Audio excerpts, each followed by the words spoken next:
Esta elección es muy clara y es muy clave también para lo que viene en Argentina, pero hay que decirlo sin eufemismo. El mayor poder del lobby lo ejercen personajes oscuros detrás de los distintos gobiernos. Toda esa pavada frívola de la política creo que hoy está muy en la lupa de la gente. Han berretizado la educación de una manera dramática para los rionegrinos. Hay que garantizar que las escuelas estén abiertas cuando hay paros porque tenemos un gremio muy radicalizado, que el gobernador dijo al que no le guste la salud pública que vaya al privado, y generó un estado de ánimo muy complejo.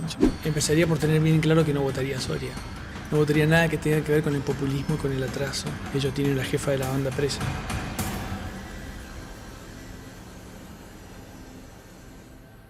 Bueno, estamos en Fundesur, este espacio que busca conocer a quienes aspiran a representarnos en el Congreso de la Nación. En esta oportunidad estamos con Juan Martín, actual legislador por el PRO en la provincia de Río Negro y aspirante a senador nacional. Hola Juan Martín, ¿cómo estás? ¿Qué tal? Buenos días. Bueno, venís recorriendo la provincia de una forma bastante original, ¿no? Sí, puede ser, sí. Con un motorhome. Con un motorhome que le hemos puesto la Martineta, porque Martina Lacur es la candidata a diputada nacional y yo soy Juan Martín, entonces... Quedaba justo. Queda justo, sí. Muy bien. Y en este recorrido has podido ver cómo está más o menos el escenario electoral, ¿no?, de la provincia. Contanos un poquito cuál es tu mirada. Bueno, nosotros creemos que esta elección es muy clara y es muy clave también para lo que viene en Argentina. Creo que es una elección donde los candidatos expresan pasado y futuro también de alguna manera. Creo que el PRO, que va solo en esta elección, tiene una gran oportunidad con candidatos, tanto Martina, Gastón, Claudia, todos los que nos acompañan en este equipo, son personas que defendemos ideas y valores, que ya los defendíamos en el PRO y que tuvimos una posibilidad de ir en alianza con La Libertad Avanza, que finalmente desechamos, y hoy la oferta electoral, digamos, está es diferente a otras provincias. En otras provincias la polarización se come todo. Bueno, en Río Negro no pasa eso. En Río Negro el partido del gobierno tiene su propuesta electoral, nosotros tenemos la nuestra, está el justicialismo / panperonismo y alguna otra oferta electoral que anda dando vuelta por ahí. Creo que el elector, cuando vaya en esa novedad que es la boleta única de papel al cuarto oscuro, va a encontrar una oferta desde nuestro punto de vista muy clara, ¿no? ¿Por qué fracasó la alianza? Fracasó porque nosotros creemos que no todo da lo mismo.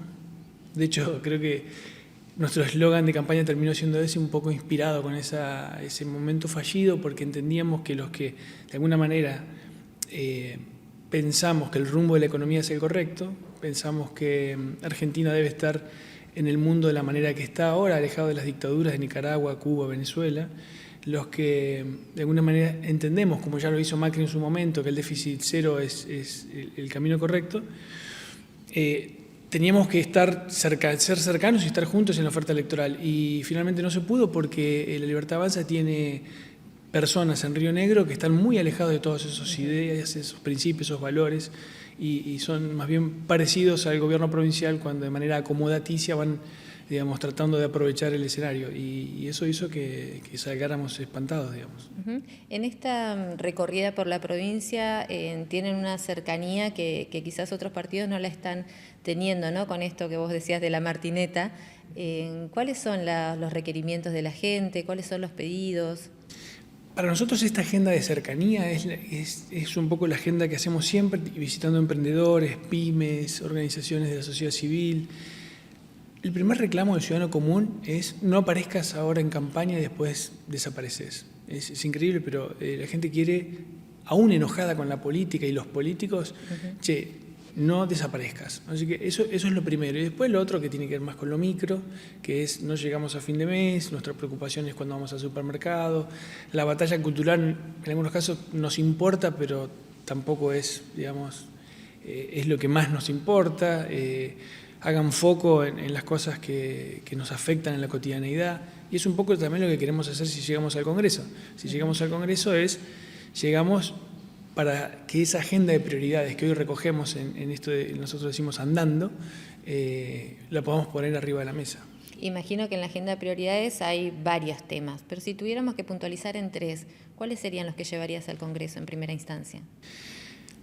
Lo primero que, siendo de acá del Alto Valle, lo primero que tengo en la cabeza es poder sentarnos en una mesa donde la fruticultura sea parte de la agenda de trabajo, donde necesitamos que el Gobierno Nacional entienda que no solamente el tipo de cambio es lo que es, digamos, el tipo de cambio por sí solo no es una política pública a favor de una economía regional, es más bien todo lo contrario.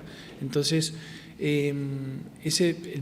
digamos, lo que primero va a estar en la agenda es eso, es sentarnos a ver cómo hacemos con la fruticultura, sentar a todos los actores. Son actores que a veces han tenido caminos muy dicotómicos, es decir, muy contradictorios. Bueno, hay que sentarse en una mesa porque básicamente la política es diálogo y puente. Entonces creo que eso es lo que primero tenemos que hacer. Otro tema que nos preocupa muchísimo es el tema de la educación. La educación en Río Negro, pero en el país en general, las estadísticas de Argentinos por la Educación y todas las organizaciones que se ocupan de analizar la incorporación de saberes de los chicos y demás, muestran algunas estadísticas muy malas. Así que ese es un tema. Nosotros creemos que en Río Negro tiene que haber esencialidad educativa, que la educación financiera tiene que ser ley. Hemos presentado un proyecto en la legislatura para eso. La educación emocional también, la educación en emprendedurismo, es decir, un montón de saberes que hoy están como difusos o dando vueltas y que creo que tienen que ser parte de una agenda fuerte o del cordón de la educación en Argentina. Y eso se hace trabajando ahí en el Congreso en las distintas comisiones. Me interesa esto de la fruticultura porque ha cambiado, ¿no? Lo hemos visto nosotros que somos de acá del Valle, como una innumerable cantidad de productores forjaron esto que tenemos acá, pero que ahora son cada vez menos. Y digo, ¿cuál sería puntualmente la forma de sacar a la fruticultura de este ciclo de crisis no constantes? Si es que hay alguna idea o algún proyecto. Sí, se combinan varias cosas, porque a esto que vos también percibís como yo, que es casi un estado anímico de la fruticultura, que tiene que ver con que las generaciones de nuestros viejos chacareros no continuaron con la chacra o prefieren, bueno, por fin papá te sacaste la chacra de encima. Entonces ese estado anímico digamos, requiere que la fruticultura vuelva a ser motor. Y para que vuelva a ser motor hay que sacar la pata de encima a nuestros chacareros con los impuestos. Y son temas macro, porque yo me paro en la provincia y todo lo que vos podés ayudar desde lo provincial, desde la legislación provincial me refiero a impuestos y demás, es bastante menor en comparación con lo que se puede hacer desde el ámbito nacional. Así que creo que el chacarero tiene que poder tener créditos blandos para poder mejorar su tecnología, es decir, techar las chacras, por ejemplo. Tiene que ser, hoy en Chile o en otros lugares del mundo, la malla antigranizo, decís. La malla antigranizo, sí. Se hace de manera donde el Estado apoya eso, donde tenés gracia. Vos para que una planta te dé frutos son 6, 7 años y bueno, necesitas por lo menos tener gracia para que el árbol empiece a crecer, digamos. Son cosas de sentido común que uno habla con chacareros que creo que nunca han estado en la agenda de los gobiernos, de todos. ¿Qué pasa con los otros sectores productivos? Te pregunto por la minería, por la pesca también. ¿Cuál es la mirada que tienen desde el partido para llevar a Nación también, quizás desde el Congreso, también medidas que puedan llegar a favorecerlo? Te lo pregunto porque siempre hay también del otro lado una fundamentación con respecto al cuidado del medio ambiente y demás. ¿Cuál es entonces la mirada que tienen ustedes específicamente? Bueno, nosotros creemos que el cuidado del ambiente, por supuesto que es prioritario, pero que hoy pueden convivir perfectamente las miradas, el cuidado del ambiente y el desarrollo productivo. Desarrollo productivo que genera directamente empleo. Nosotros, Río Negro junto con Mendoza, son las dos provincias con mayor cantidad de proyectos mineros en carpeta, ¿no? Hoy en Calcatreu, que es el proyecto que ya tuvo su audiencia pública y está a la vista y ya ha iniciado sus inversiones en la zona de Jacobasi, es muy pero muy importante y creemos que nuestra provincia tiene un perfil minero y petrolero, digamos. Pero no alcanza con tener un perfil, digamos, para ser provincia minera o provincia productora de hidrocarburos. Hay que acompañarlos con medidas. Muchas de esas medidas, por supuesto, que tienen que ver con lo nacional, por eso el RIGI, por eso la ley bases, son leyes que han ayudado a que estas grandes inversiones puedan encauzarse. Río Negro tiene experiencias muy frustrantes, la planta nuclear, el hidrógeno verde, el negro muerto, que también son 60.000 hectáreas bajo riego que se iban a poner en la zona del Valle Medio. Entonces, todo eso es lo que no nos puede volver a pasar. Por eso la minería, por eso el uranio, el oleoducto. La semana pasada nuestro partido estuvo representado con uno de nuestros legisladores allí, poniéndole palabra al compromiso de justamente el desarrollo, el empleo, la producción y también el ambiente. En la zona del Golfo de San Matías, donde hay un movimiento ambientalista muy importante. Así que nosotros creemos que conviven perfectamente las dos cosas y los gobiernos tienen que hacer los controles, incluso con actores como por ejemplo las universidades. Hay que involucrar a las universidades en todo lo que signifique... como para tener mayor consenso social. Hay que generar una atmósfera positiva sobre todos los proyectos. Y las universidades, a pesar de lo que se diga o de las polémicas, son referencia importante. Así que yo creo que los gobiernos tienen que invertir en eso. Y en el caso de minería, además, tienen que invertir tiempo y plata, si hace falta, en informar bien a la ciudadanía para que esa atmósfera positiva se construya con datos reales y que desde un chico de la escuela hasta un empresario o un emprendedor sepa de qué estamos hablando y cuál es el impacto de la minería en la región. ¿Qué pasa justamente con ese sector, con el sector empresario? ¿De qué manera se puede llegar a fomentar, ¿no? Que los empresarios sigan invirtiendo en la provincia de Río Negro y aquellos que no lo hicieron puedan venir e invertir? Lo que yo tengo claro es que, por ejemplo, no se crea empleo por decreto, por ley, como pasa en esta provincia, que mandan un proyecto a la legislatura pensando que eso automáticamente genera empleo. El empresario, cuando contrata a alguien de afuera, es decir, de afuera de nuestra provincia, no lo hace porque tiene una visión xenófoba o discriminatoria. Lo hace porque le sale más barato, digamos. No quiere pagar de más. Entonces, cuando contrata a un rionegrino, cuando pone la cabeza en contratar a un rionegrino, quiere que le salga lo mismo que el de afuera y que además tenga la capacidad del de afuera. Cuando hay saberes muy específicos, por ejemplo, los soldadores que trajeron de Turquía, los trajeron de Turquía porque acá no había. Obviamente están capacitando gente y están involucrados tanto el Instituto del Gas y del Petróleo como la Secretaría de Energía y todos los organismos pertinentes para que tengamos rionegrinos formados en eso. Así que generar las condiciones es lo primero que tiene que hacer el Estado y es lo que de alguna manera está ocurriendo, no a la velocidad que nos gustaría a nosotros, pero sí hay un buen enfoque sobre la energía en Río Negro. Y ahí diste en la tecla, ¿no? En esto de que el empresariado o el que tiene una pyme o demás está buscando, ¿no? A ver de qué manera puede hacer rentable su negocio, y para eso muchas veces las cargas impositivas con las que se encuentran desmotivan o generan esto, que uno busque recursos fuera de la provincia. ¿Crees que hay que hacer algo con respecto a la carga impositiva en la provincia de Río Negro? Sí, por supuesto. Nosotros tenemos un antecedente que fue muy bueno en Río Negro, que fue el Consenso Fiscal 2017, que de manera paulatina bajaba los ingresos brutos a cero. Eso se modificó, se desconoció, y hay muchos ingresos brutos que se llevan al 5%, que algunas actividades que parece irrisorio que eso pase. Pero lo bueno es que hay una mirada en este tiempo de Argentina, que es parte de las coincidencias que sí tenemos con el presidente Milei, es que se dejó de mirar al empresariado como el cuco, como el demonio, como el malo de la película. Entonces, la ley del RIGI o la ley Bases contiene esta mirada. Entonces, eso es muy importante. ¿Por qué? Porque cuando vayamos al Congreso Nacional, en los debates y en las discusiones, tenemos un marco de ideas que compartimos y que entendemos que... Creo que la mayoría ya entiende que al empresario hay que ayudarlo, hay que sacarle la pata de encima y no exprimir ese esfuerzo contribuyente. Y los que tienen que entender eso son los gobiernos provinciales también, porque, por ejemplo, el empleo privado en nuestra provincia, si uno toma el 2011 ahora, ha decrecido, mientras que el empleo público ha aumentado también en el mismo parámetro. 2011, 2023 es la última estadística que tenemos, y si bien nosotros tenemos 84 empleados públicos cada 1.000 habitantes, si bien es por debajo del promedio regional, donde está en 90, está muy lejos del promedio nacional, el óptimo, que es 46 o 47. ¿Y cómo se revierte?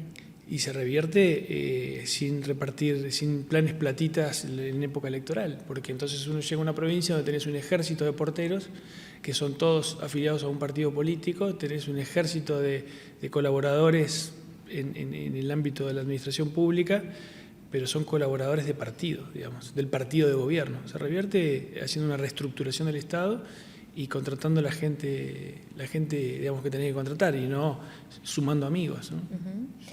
Voy para la situación de la obra pública en la provincia de Río Negro. Bueno, a nivel nacional ha habido un parate, ¿no?, desde que asumió Javier Milei, y acá en la provincia de Río Negro específicamente, la Ruta 22 es una de las obras que ha quedado inconclusa hace años. Sí. ¿Cómo se reactiva?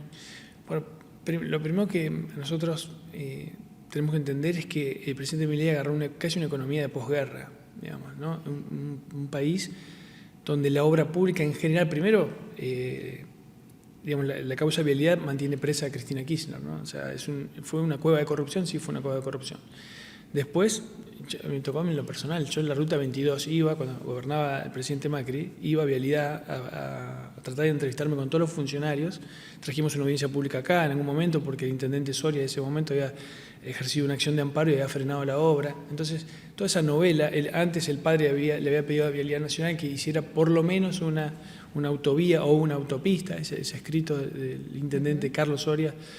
Estaban en los expedientes cuando yo fui a Buenos Aires, me acuerdo a verlo. Entonces, toda esa novela que se generó tuvo un parate clave que fue la causa Cuadernos. La obra había avanzado, de hecho la parte hasta Regina venía bien y se paró por el intendente Martín Soria y por la causa Cuadernos. Y después, incluso el presidente Fernández cuando arrancó quiso darle un impulso y no pudo. Evidentemente, Vialidad tenía serios problemas de gestión, digamos. Y después uno ya como rionegrino siente que por ahí es un poco el ego, pero te sentís que somos el 1,5% del padrón y decís, bueno, en el fondo no le importamos a nadie, entonces por eso... Pero bueno, viniendo a la actualidad, el Gobierno Nacional ha decidido concesionar rutas, creo que 9.000 kilómetros de ruta. Yo digo que es una buena noticia porque hasta ahora no sabíamos nada de la obra pública, y hablando de rutas, de la obra pública vial, digamos, y se mata gente.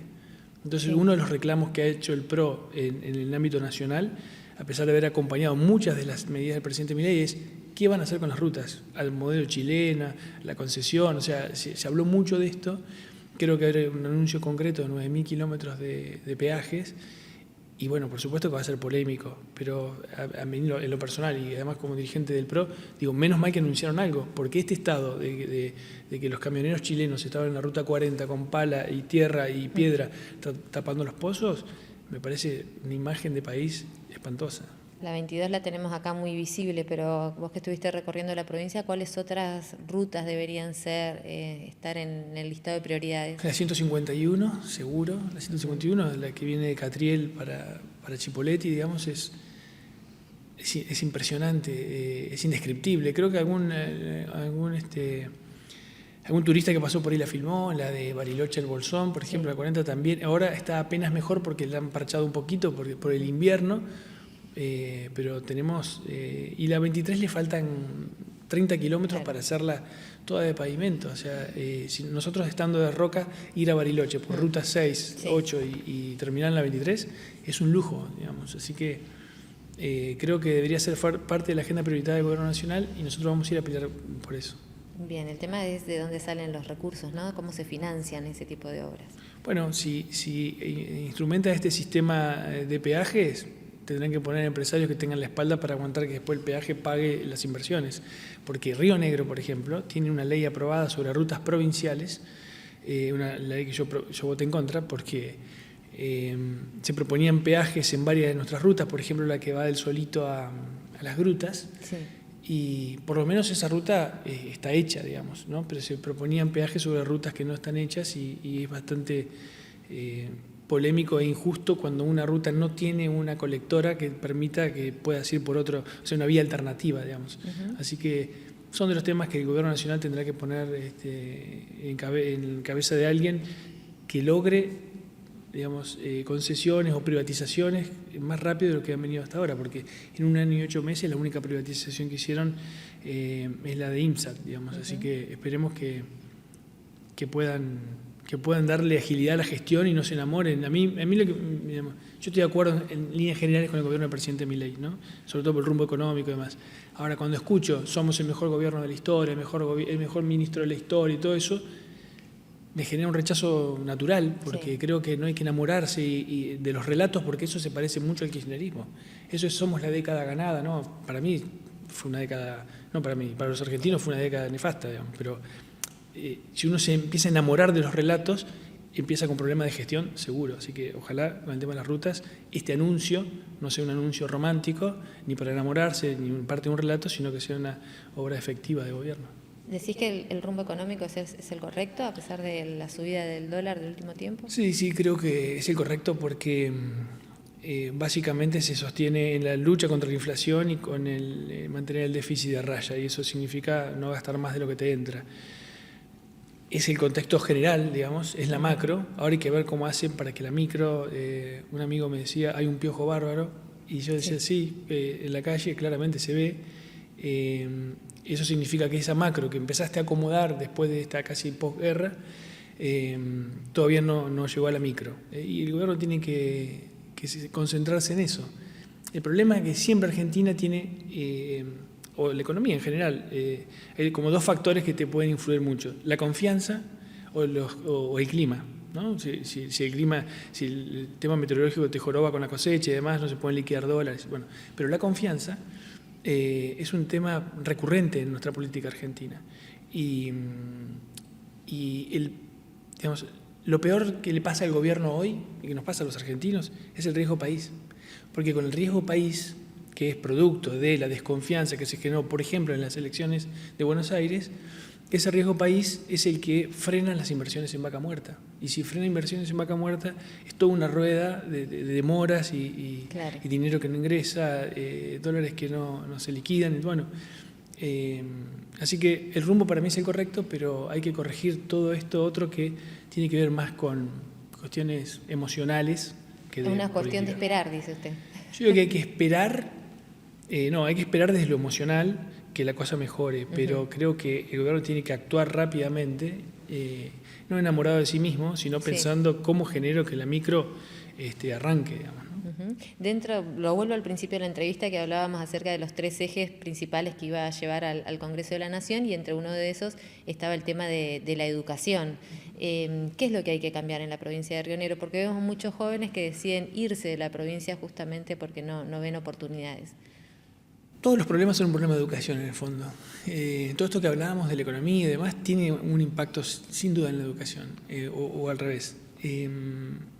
Para nosotros la educación es un derecho, por supuesto. Siempre tenemos que aclararlo cuando yo impulsé en la legislatura la educación como servicio estratégico esencial para que existieran guardias mínimas frente a situaciones de paro. Eso es un tema que en Río Negro tiene sancionada una ley en primera vuelta y falta la segunda vuelta.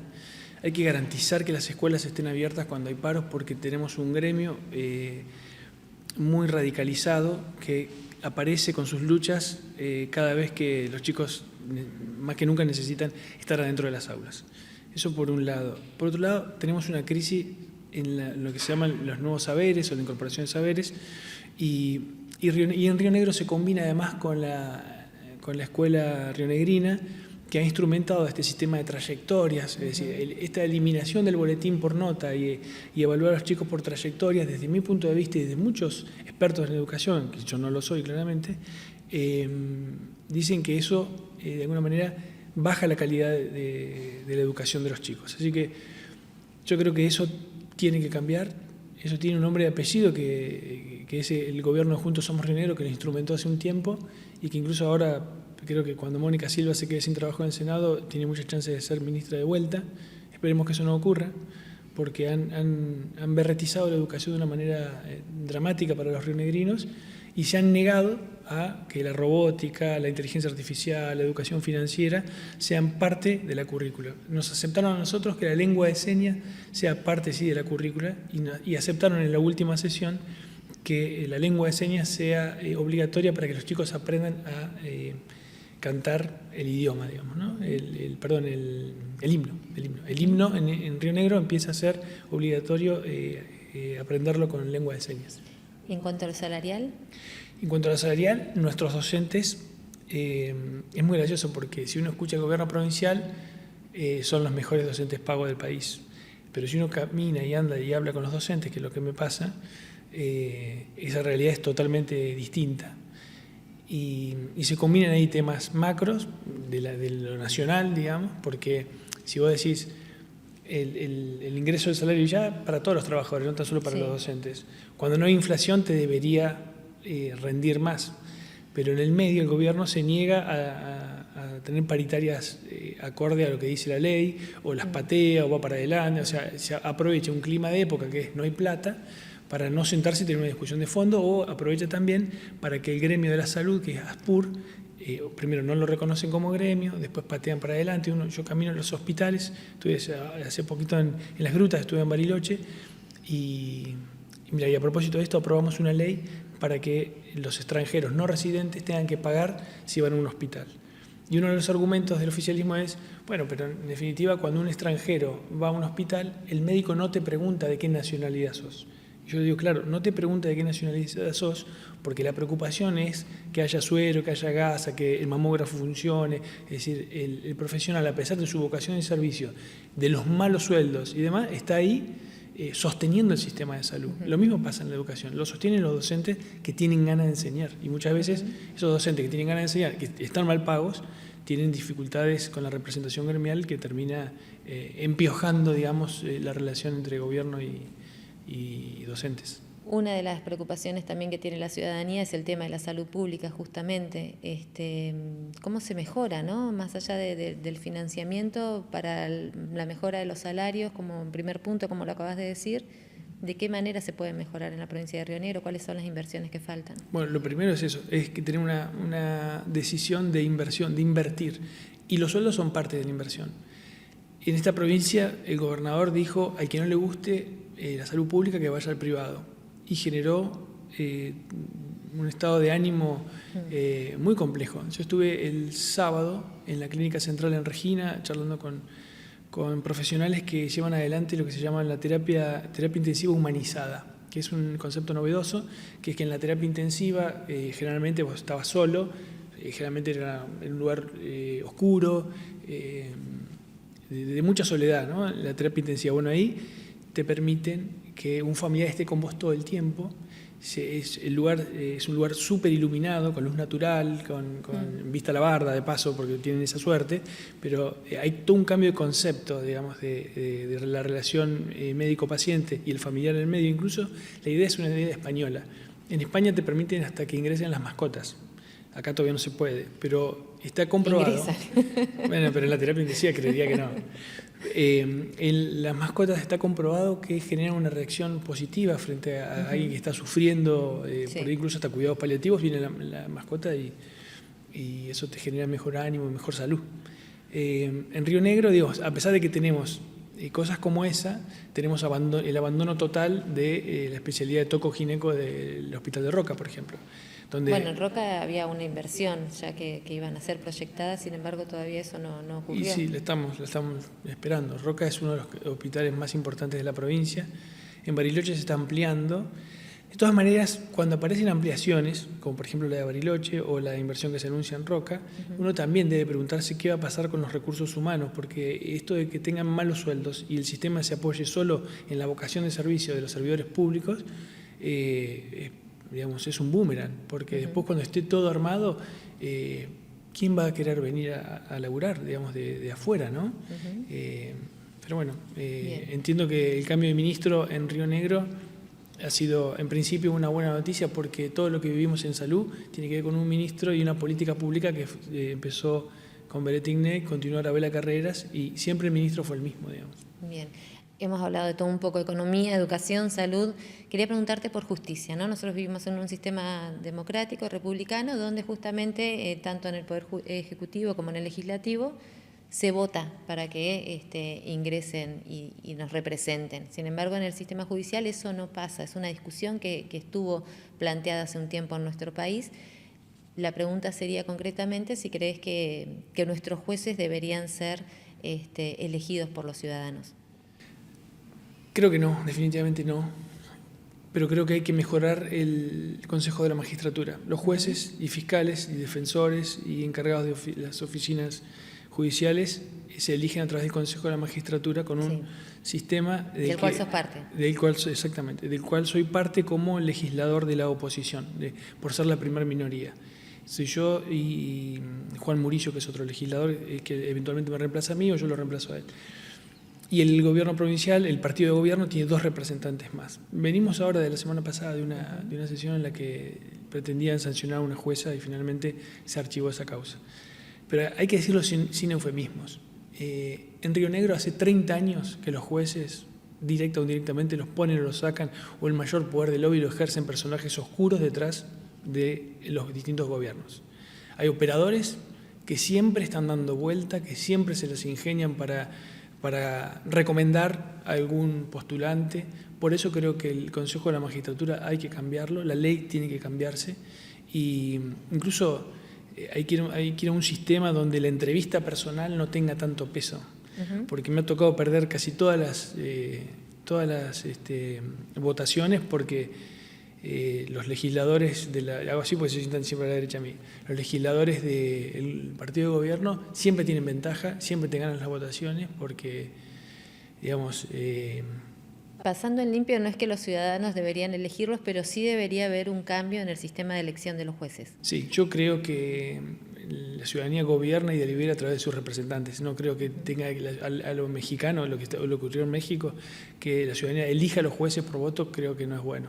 ¿No? Estoy seguro de eso, porque el juez tiene que tener, por supuesto, idoneidad, tiene que tener una persona proba, y no sé si todo eso puede estar en manos, por lo menos con la cultura democrática y política que tenemos nosotros, que tiene 40 años, digamos, ¿no? Del retorno a la democracia ahora. Probablemente, si tenemos 200 años de democracia, como tiene Estados Unidos, la cosa cambia. Hoy, yo creo que no. Con estas declaraciones que usted nos acaba de hacer con respecto a la justicia y de cómo influye, por ejemplo, esto que nos habla de la entrevista personal, ¿tenemos una justicia independiente en Río Negro? Tenemos una justicia relativamente independiente, digamos, porque no me quiero quedar con que los jueces, una vez que están allí, son de un partido. Quiero creer, trato y conozco a muchos jueces que obran de manera justa y quiero creer que eso es la regla de la mayoría, pero la duda siempre está dando vueltas porque justamente la manera, digamos, en la que acceden al cargo no es la manera perfecta, digamos. Bien. ¿La provincia, el gobierno de la provincia de Río Negro goza de transparencia en sus actos? Mira, hay una estadística que ellos se encargan de publicar que dice que sí. Yo sé lo que nos pasa como legisladores de la oposición, me toca ser legislador del bloque de la primera minoría y cada vez que hacemos un pedido de informe, los pedidos de informe son contestados con evasivas, son contestados con ambigüedades, con vaguedades y eso nos hace ruido, pero nos redobla el esfuerzo también de alguna manera, ¿no? Claro. Debería haber mayor acceso a la información pública. Hay acceso, pero restringido, digamos. Bien. Vamos al Congreso de la Nación. De llegar a ser senador de la Nación justamente por la provincia de Río Negro, ¿qué significaría? Bueno, ¿Qué implicancias tendría? Primero sería un alto honor en lo personal y después implicaría mayor responsabilidad, mayor involucramiento en temas de, digamos, que se resuelven de manera nacional con incidencia provincial.